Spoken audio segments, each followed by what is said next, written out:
सदगुरु जोगी पीर धाम से समझेंगे कि मृत्यु से क्यों डरते हैं लोग, मरने से इतना। मरने के नाम पे जब तुम बोलो एक्सीडेंट हो गया, उसको ही बीमारी होगी जैसे होगा। जब बुखार इतना हो गया 104 या 5, हाय मर ना जाए, ये ना हो जाए। कि मृत्यु के शब्द का इतना बड़ा डर क्यों है सारी दुनिया में? कि माया के अधीन होने के कारण 84 लाख में भटकने वाले जो जीव हैं, इनमें रज तम सत 3 गुण और 4 दोष होते हैं बुद्धि में। ब्रह्म प्रमाद विप्रलिप्सा करना पाठ और पंच कलेश, राग द्वेष अस्मिता अविद्या अवनवेश। तो ये अवनवेश जो दोष होता है, इसको कहते हैं मृत्यु का डर। क्योंकि आत्मा सच्चिदानंद है और परमात्मा भी सच्चिदानंद है, गुरु भी सच्चिदानंद है। और आत्मा का नेचर नहीं है कि मरना, क्योंकि वो पैदा ही नहीं होती है, शरीर बदलती है सिर्फ। और वो खुद को शरीर जानते हैं और शरीर मरेगा, शरीर की एक अवधि है। क्योंकि शरीर इस 5 महाभूतों से बना है, हमें मिला है और हमसे वापस ले लिया जाएगा। शरीर की मृत्यु होना तय और 84 लाख तरह के शरीर है। अब वो काल माया के अधीन होने के कारण जो आत्मा सच्चिदानंद स्वरूप है, वो अपने स्वरूप को भुला चुकी है और खुद को शरीर जानती है और इस संसार में अटैच हो चुकी है। इस कारण वो सोचती है कि शरीर की मृत्यु की शायद आत्मा की मृत्यु है। लेकिन जब हम गंदे कपड़े जैसे बदलते हैं, ऐसी आत्मा शरीरों को बदलती रहती है, अपने संस्कारों के हिसाब से शरीरों को धारण करती रहती है। तो मृत्यु से लोग इसलिए डरते हैं कि भी काल माया के अधीन होने के कारण पंच कलेशों में से एक कलेश अभिनिवेश जिसका नाम होता है, वो मृत्यु से डर होता है। हमारी 3 विशेष मांग है, शादी की, कोठियां कार, ये सब की। क्यों 3 चीजें चाहिए? सत्य, कोई मरना नहीं जाता, बूढ़े से बूढ़ा बंदा भी जाता है मैं और जी जाऊं, चाहे जितनी भी बड़ी बीमारी है। क्यों? क्योंकि आत्मा कभी मरती नहीं है। पर जब तक वो शारीरिक दुनिया में ही बैठा और शारीरिक दुनिया का ही उसको ज्ञान है, वो तंग ही रहेगा, वो डरेगा ही। क्योंकि उसको पता ही नहीं है कि मृत्यु सिर्फ शरीर की होगी। वो उसकी जो पर्सनैलिटी है वो अजर अमर अविनाशी है, अपने परम पिता का अंश है और शक्ति है। जैसे कोई बच्चा, उसके पेपर हैं तो पूरा साल वो पढ़ा नहीं, एंड में चाय पी पी के पढ़ रहा है, बड़ी मेहनत कर रहा है, डर रहा है पेपर सिर्फ। पर जिसने पूरी तैयारी कर रखी है, वो बोला ये दिसंबर में पेपर होंगे, आप तैयार है, पूरा अपना सिलेबस हो गया, रिवीजन होगी, आ जाए पेपर, हम तैयार पर तैयार हैं पेपर देने के लिए। ऐसे ही मानव चोले में जिसने गुरु से ज्ञान लिया है, शिक्षा दीक्षा ली है, अपने तत्व ज्ञान सारा क्लियर कर लिया कि आत्मा क्या है, परमात्मा क्या है, माया क्या है, ये जीवन क्या है, मृत्यु क्या है, तो वो मरने से नहीं डरता। उसको पता है कि जिस मरनी से लोग डरे मेरे मन आनंद, मरने से तो मिलेंगे मिलेंगे परमानंद। मुझे यहाँ भी गुरु के साथ रहना और शरीर छोड़ने के बाद भी मुझे गुरु के धाम में जाने के लिए एक दिव्य शरीर प्रदान होगा और दिव्य सेवा उनके धाम में, उनके चरणों में वास मिलेगा। तो तैयार पर तैयार वो रहता है। जैसे पेपर की उसने तैयारी कर रखी है, वो पेपर वाले दिन डरेगा नहीं, वो तो तैयार है, पूरा उसका पूरा रिवीजन हो चुकी है, सिलेबस से गो थ्रू हो चुका है। लेकिन जो संसारी है 84 लाख में घूम रहे हैं, वो शरीर की मृत्यु को ही आत्मा की मृत्यु समझते हैं। लेकिन आत्मा अजर अमर अविनाशी है, आत्मा कभी पैदा ही नहीं होती, तो आत्मा मरेगी क्या? लेकिन मृत्यु के समय होता क्या है, जब हमारी रूह है हमारे शरीर से अलग होती है तो हमें कष्ट होता है, हमारी चेतना पैरों से ऊपर इकट्ठी होनी शुरू हो जाती है, हमारा शरीर ठंडा और सुन पड़ना शुरू हो जाता है मृत्यु के समय। और जिसको पता ही नहीं है कि ये मृत्यु हो रही है, कि क्या हो रहा है, तो उस वक्त वो उसका ध्यान होता है अपने बीवी बच्चों में, कोठियां ख्वारों में, दौलत शोहरत में। 4 मोह होते हैं, माता पिता का मोह, या किसी को पुत्र पुत्री का मोह, या दौलत शोहरत का मोह। ये मोह हमें 84 लाख में घुमाते हैं। और जो सत्संगी गुरुमुख हो जाते हैं, जब अवतारी लोगों के, संतों के जीवन में मोह की कोई जगह नहीं होती, किसी भी अवतार में तुम देख लोगे। पर उनके जीवन में दौलत शोहरत मोह, पुत्र पुत्री मोह, पति पत्नी मोह या माँ बाप मोह।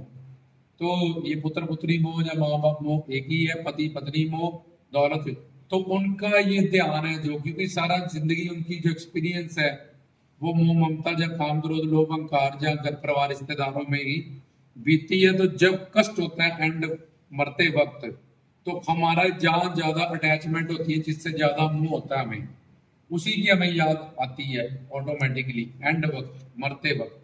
और वो काल माया के अंडर होता है बंदा, रजतम सतगुण के अंडर होता है।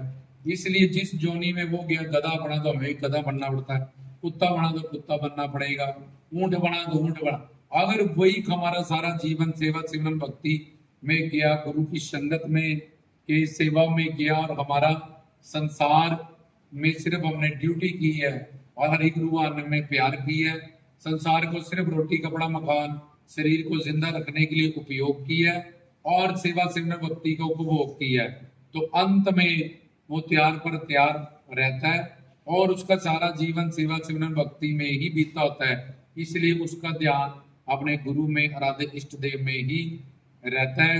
वो स्मरण करता हुआ गुरु मंत्र का जब ध्यान करता हुआ अपने गुरु का, जब अपने ज्ञान को साथ में लेता हो, त्यार पर त्यार सारा सिलेबस करके उसका कवर होता है, तो उसकी जो सोच होती है उस वक्त वो अपने शरीर को खुद, उसको यमदूत नहीं लेने आते मारने, या उसको आत्मा को पकड़ के एक सजा देना सूक्ष्म शरीर के हिसाब से और माँ के पेट में रखाना और नरकों में ले जाना, ये सब उसके साथ नहीं होता, क्योंकि वो सेवा सिमरन भक्ति की दुनिया में सारी जिंदगी रहा और उसने पुत्र पुत्री मोह और पति पुत्री मोह और दौलत शोहरत का मोह नहीं है। वो संसार में रहता हुआ भी इनके मोह में नहीं फंसा, इस कारण उसका जीवन सफल हो जाता है।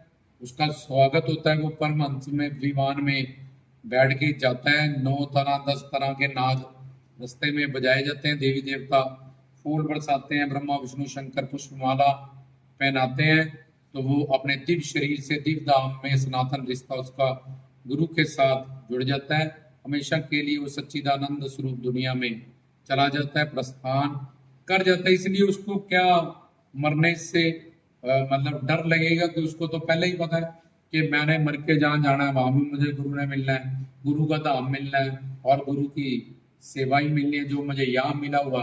उल्टा ये तो संसार में काम क्रोध लोभ अहंकार निंदा चुगली पर दोष कितने सारा डिफेक्ट है, और वहां तो सच्चिदानंद दुनिया है, सेवा सिमरन भक्ति आनंद मस्ती मस्ती है, रोमांची रोमांच है। तो वो त्यार पर त्यार होता है, वो खुद अपनी गुरु के स्मरण में ध्यान में और अपने जो उसकी सारे जीवन की कमाई होती है, फिर उस वक्त उसको वो काम देती है। वो खजाना रूहानी उसके साथ जाता है, वो लेके जाता है, उसको इज्जत मान सत्कार मिलता है वहां पे।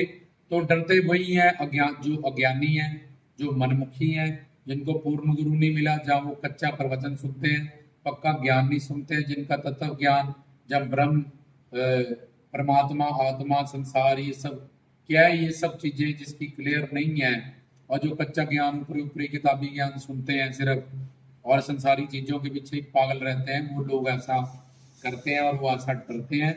लेकिन कोई गुरु पीर साधु संत फकीर का पूर्ण चेला चेली या सत्संगी या गुरुमुखी बंदा कभी मृत्यु से नहीं डरता, क्योंकि मृत्यु एक बहुत बड़ा, तुम्हारा शरीर वृद्ध हो चुका है, आगे तुम्हें गुरु के लोक में जाना है और उनके साथ हमेशा के लिए सनातन रहना है। फिर गुरु जहाँ जहाँ उतार लेंगे, तुम भी वहां वहां उनके दास दासी बन के जाओगे हमेशा के लिए। तो वो एक ब्यूटीफुल एक चीज है, जब हम अपना शरीर को छोड़ के एक नया शरीर फिर गुरु के लोक में जाने के लिए धारण करते हैं, और फिर वहां फिर जन्म जन्मांतरम गुरु के साथ सनातन रिश्ता रख के परोपकार के लिए जन्म मरण से परे होके हमेशा के लिए सेवा सिमरन भक्ति की दुनिया में रंग जाते हैं। तो ये मृत्यु का डर अज्ञानियों के लिए है, मृत्यु का डर मनमुखियों के लिए है, मूर्खों के लिए है, जहाँ जो भोले भाले जीव है जिनको पक्का सच्चा गुरु नहीं मिला, जहाँ पक्का सच्चा ज्ञान नहीं मिला, वही इस मृत्यु से डरते हैं। बाकी त्यार पर त्यार रहते हैं। उनके जीवन में जिस मरने से लोग डरे, मेरे मन आनंद, मरने से तो मिलेंगे मिलेंगे परमानंद। कबीर जी कहते हैं मैं अपने गुरु रामानंद के पास जाऊंगा, दिव्य शरीर से दिव्य धाम दिव्य सेवा करूंगा, दिव्य दर्शन करूंगा, मुझे किस बात का डर, मैं तो यहाँ में भी आनंद में हूँ सारे जीवन, मैं वहां पे भी आनंद हूँ। क्योंकि उसकी जो सोच है एंड में अगर तुम सोचते हो भक्ति कर लोगे और तुम्हारा ध्यान, तो ऐसा नहीं होगा। जो तुमने सारी जिंदगी किया होगा वही तुम्हें एंड में याद आएगा। अगर तुमने पहले ही इनका मोह नहीं छोड़ा होगा तो एंड में ये याद आएंगे और तुम्हें 84 लाख में भड़काएंगे। और अगर तुमने संसार को समझ लिया और बड़ी आसानी से संसार में, अब तुम जो परमात्मा का रूल है कि संसार में सिर्फ व्यवहार करो और यहाँ पे प्यार करो, वहाँ उपयोग करो या उपभोग करो, तो बड़ी आसानी से तुम मानव चोले में, गृहस्थ जीवन में भी, जिस भी जीवन में तुम, वहां भी आनंद पाओगे और आगे भी तुम्हारा परलोक सवर जाएगा तुम्हारे जिंदगी, क्योंकि तुम निर्भय निर्वैर परमात्मा के साथ जुड़ चुके हो, गुरु के साथ। तुम्हारे जीवन में कोई डर नहीं होगा, कोई क्लेश, कोई दोष, कोई त्रिगुणात्मक ये माया तुम्हें तंग नहीं कर सकती है। तो सारे पक्का गुरु पकड़े, सच्चा गुरु पकड़े और सच्चा ज्ञान प्राप्त करें, तत्व ज्ञान प्राप्त करें, तभी संसार से विराग होगा और इधर अनुराग होगा। जब आम पक जाएगा पेड़ को ऑटोमेटिकली छोड़ देगा। कोई भी संसार छोड़ता नहीं है, जब वो ज्ञानी हो जाता है ऑटोमेटिकली उससे छुड़ जाता है। हमें ज्ञान शक्ति, हम अपने कल्याण की बात समझते हैं कि ये सब निश्वर चीजें हैं जिनसे हमने दिल लगाया, फिर जब बिछड़ेंगे, मरेंगे, दुख होगा, डिप्रेशन होगा, सारी जिंदगी बर्बाद हो जाएगी, तो वो वहां पे दिल लगाते ही नहीं है, सिर्फ अपनी ड्यूटी करते हैं। तो रामदास की तरफ से जय हो।